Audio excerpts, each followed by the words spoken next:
నమస్తే, welcome to Zee News Ganga Pravaham. My name is Swapna, journalist.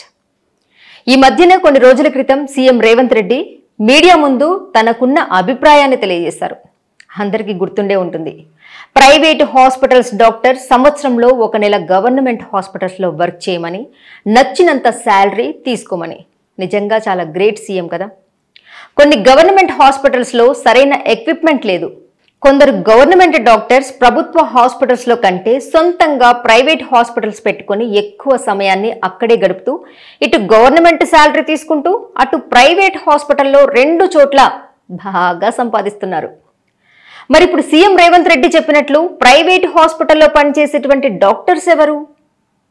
గవర్నమెంట్లో పనిచేసేటువంటి డాక్టర్సే కొందరు ప్రైవేట్ క్లినిక్స్ పెట్టుకున్నప్పుడు సంవత్సరానికి 12 నెలల్లో 1 నెల పని చేయమని చెప్పిన రేవంత్ రెడ్డి గారు ఎవరికి చెప్పినట్లు?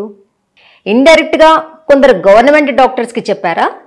ఇక నిజంగానే ప్రైవేట్ హాస్పిటల్స్ ఉన్నటువంటి డాక్టర్స్కి కొంతమందికి చెప్పారా?